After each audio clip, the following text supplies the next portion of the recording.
문창국 후보자가 과거 했던 교회 강연은 무엇이고 해명도 또 사과도 직접 한번 들어보겠습니다. 그 사안별로 두 가지 얘기를 맞대 보면서 다시 한번 정리했으면 좋겠습니다. 첫 번째 영상 보겠습니다. 그래 게으르고 자립심이 부족하고 남한테 신세지고 이게 아주 우리 민족의 아주 그냥 하여튼 DNA로 남아 있었던 거예요. 그러니까 윤치호라는 사람 뭐라 그랬냐면 조선 사람들은 공산주의가 딱 맞는 거다. 체질상. 응? 왜 그러냐? 공산주의가 사람들로 하여금 열심히 일하기보다는 남의 노고에 얹혀 살기를 조장한다. 이것이 유교를 가진 조선과 공통점이다. 조선 민족이 게으르다는 말은 제 얘기가 아닙니다. 1894년 영국 왕립지리학회 회원인 비솝 여사의 기행문 조선과 그 이웃 나라들에 나옵니다. 비솝 여사가 관찰한 바에 따르면 당시 조선 사람들이 일하지 않는 것은 양반들의 수탈 때문이었다고 합니다. 그러나 간도나 연해주로 이주해 간 조선인들은 자신이 일한 만큼 모두 자기 것이 될 수 있었기 때문에 열심히 일을 했다고 합니다. 저는 당시 조선의 위정자들과 양반들의 행태와 처신을 지적한 것이고. 네, 자 어떠십니까? 자, 양반과 지도층의 처신을 비판했지 조선민족 전체를 게으르다고 얘기한 건 아니다. 오해가 있었다고 좀 설명을 했습니다. 제가 들어보니까 그런 여지가 좀 있긴 있습니다. 그냥 무조건 문창국 후보자가 매도했다고 보기 좀 어려운 측면이 있긴 있더라고요. 자, 이번에 두 번째 포인트 보겠습니다. 일본군 위안부 할머니 관련된 내용인데요. 서울대 강연 때, 자, 우리나라 예전과 달라졌다. 선진국 반열에 오르지 않았냐? 굳이 일본의 사과를 받아들일 정도로 나약하지 않은 국가가 됐다고 얘기를 했습니다. 그렇죠? 자, 이런 강연을 했는데요. 실제 총리 후보자는 사과를 통해서도 이 사안과 관련해서 얘기를 좀 했는데요. 그 내용도 직접 한번 들어봤으면 좋겠습니다. 또 하나 있죠. 자, 우리 배상 문제 1965년 40년 전에 끝났다. 하지만 다 끝났으니까 더 이상 거론하지 않는 것이 당당한 외교다. 아직도 과거에 매달려 있어야 되겠느냐. 우리가 부끄럽다. 이런 얘기를 했습니다. 자, 그러면 지난 일요일이죠. 일요일 출근길에 내놓았던 문창국 후보자의 군 위안부 할머니 관련 칼럼과 발언에 대한 해명 들어보겠습니다. 일본에 대한 저의 역사 인식은 여러분들과 하나도 다르지 않습니다. 위안부 문제만 해도 그렇습니다. 일본이 진정한 사과를 먼저 해야 한다고 강조한 것입니다. 위안부는 분명히 반인륜적인 범죄 행위입니다. 저는 세 딸의 아버지입니다. 딸만을 둔 아빠이기 때문에 이 문제는 마치 제가 지금 당하고 있는 것처럼 가슴이 찔리고 아픕니다. 이건 어떠십니까? 이 일본군 위안부 문제가 아마도 제 생각에는 이 문창국 후보자의 여러 발언 중에서 말과 글 중에서 가장 아마 큰 아킬레스건이 될 것 같습니다. 네. 특히나 저기 아까 칼럼이 소개된 부분 중에서 우리의 배상 문제는 이미 40년 전에 끝났다. 즉 한일 청구권 협정 때 그 문제를 이미 거론 안 한 걸로 끝났다라고 했는데 이 부분은 사실관계에서도 사실은 문제가 있습니다. 뭐냐면 이미 이명박 대통령 시절에 대통령 스스로가 그 당시에는 우리에게 이런 위안부 청구권이라는 개념 자체가 없었을 때다. 그렇기 때문에 그것을 거론하지 않았을 했던 뿐이지 그 청구권 협정이 그 모든 것을 소멸시켜줬다는 건 말이 안 된다. 네. 라는 것을 우리 정부의 공식 입장으로 천명을 했고 네. 그 이후에도 따라서 우리는 지금도 일관되게 일본에게 명백하게 위안부에 대한 사과를 전제로 한 배상 이 부분을 요구하고 있습니다. 그런데 네. 일본은 지금 사과를 계속 거부하고 있고 네. 아니 사실 자체를 거부하고 있습니다. 네. 그런 상황에서 총리가 만일에 저런 인식을 갖고서 네. 우리가 소멸된 것이다 또는 뭐 사과도 안 하는데 우리가 자꾸 요구할 거 뭐 있냐 우리 정부가 배상해주고 우리 스스로 상처를 치유하자 이런 식이 되면 상당히 정책상에서도 심각한 문제가 빚어지기 때문에 네. 아마도 이 부분에 대해서 좀 더 명확하고 소상한 해명과 국민들에 대해서 사과가 있어야 될 것으로 생각됩니다.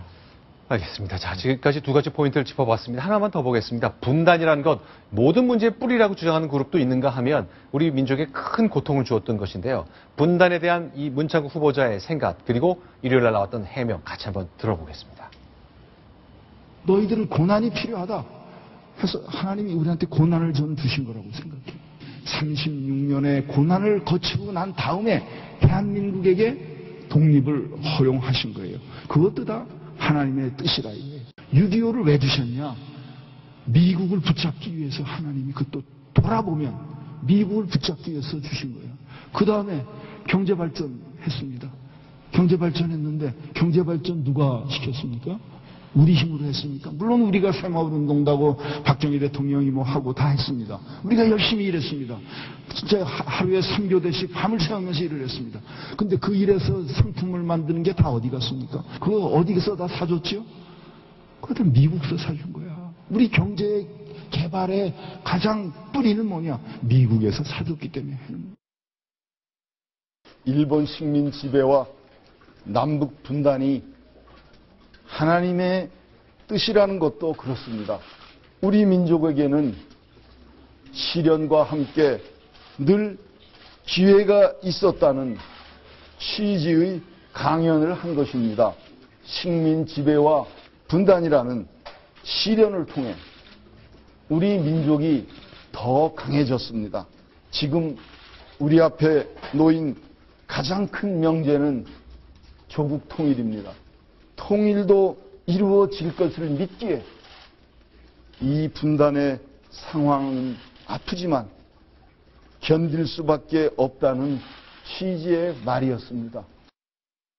지금 문 후보자가 자신의 과거 발언에 대해서 저렇게 지금 다 해명을 했는데요. 네. 사실 저 해명으로 국민들이 저분의 뜻을 네.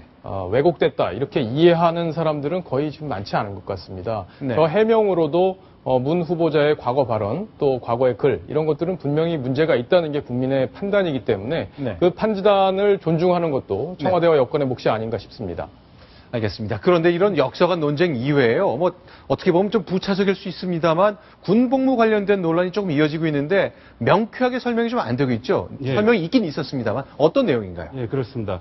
그 문창국 후보자는 1972년 7월부터 군복무를 하게 되는데요. 네. 근데 1974년 3월부터 네. 서울대 정치학과 대학원을 다닙니다. 그래서 네. 약 1년 반 정도 겹치게 되는데요. 네. 이 서울대 정치학과 대학원이 야간 뭐 이런 게 아니고 주간 대학원이기 때문에 네. 여기를 다니려면 군복무를 제대로 하지 못하는 것이나 다름없거든요. 그런데 어제 보직이 없었다. 1년 반은 무보직 상태였기 때문에 내가 학교를 다닐 수 있었다는 취지의 설명을 국무총리실에서 내놨잖아요. 그건 어떻습니까? 예, 그렇습니다.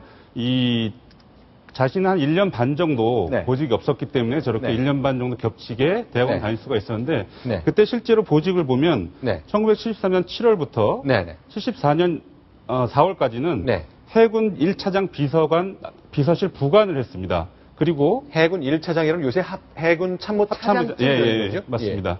그리고 74년 4월부터는 네. 해군본부 기획관리참모부 관리제도 담당이라는 네. 직책을 맡고 있었거든요. 그래서 그 기간이 서울대 정치학과 대학원 다닌 그 네. 기간하고 일치를 하게 됩니다. 네. 그러니까 실제로 보직이 없었다는 해명은 네. 저걸 보면 좀 이해하기 힘든 것이죠.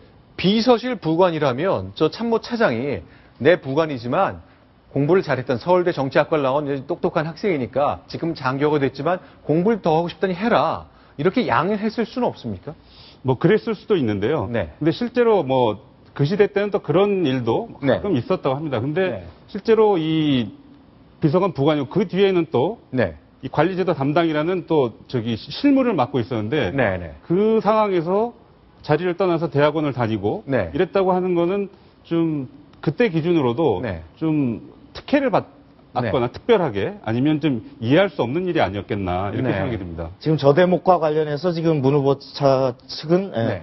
당시 그 참모총장의 네. 참모총장의 승인을 받은 사안이었다라고 설명하고 있고 네. 군에서도 정확히는 알아봐야 되겠지만 네. 아마도 양해를 해줬지 않겠나 싶다라고 네. 하는데 아마도 청문회에서 저 부분에 대해서 당시에는 사실 저런 약간의 특혜들이 좀 있었습니다. 근데 네. 저런 부분에 대해서도 아마 소명이 돼야 될 것 같습니다. 당시에 관행과 절차에 비춰볼 때 문제가 없었다니까 당시에는 뭐 대체로 공부 잘하는 학생들이 장교가 되면 양해를 좀 해주고 뭐 그랬다는 건데 자 일단 군 복무를 충실하지 않았다는 지적 40년이 흐른 지금 새로운 논쟁거리가 되고 있다는 점은 세월이 많이 바뀌었다는 것을 보여주고 있습니다. 그러면요 마지막 정리하는 차원에서 김기춘 비서실장이요.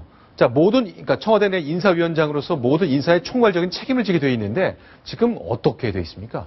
지금 안대희 후보자가 낙마한 뒤에 네. 사실 김기춘 비서실장의 사퇴론이 급격히 확산이 됐었는데요. 네. 결국엔 그때도 박근혜 대통령이 만류를 했습니다. 왜냐하면 네. 또 대안이 없기 때문에 네. 그런 이유로 해서 만류가 됐는데 지금은 더 이상 버티기가 좀 어렵지 않나. 이게 지금 여권 내에서 나오고 있는 얘기고요. 네. 지금 현재로서는 김 실장이 후임을 정하고 후임을 대통령한테 천거한 뒤에 물러나지 않겠느냐 이런 관측이 나오고 있는 사실입니다. 자, 나라고 계속 있고 싶겠느냐라고 했다는 김기춘 비서실장의 말이 좀 전원으로 흘러나온 적이 있는데요. 자, 여러 가지 이번 인사를 놓고 여권의 핵심부에 중대한 고비가 다가오고 있는 것 같습니다. 오늘 밤, 내일 중대한 순간이 될 것 같습니다.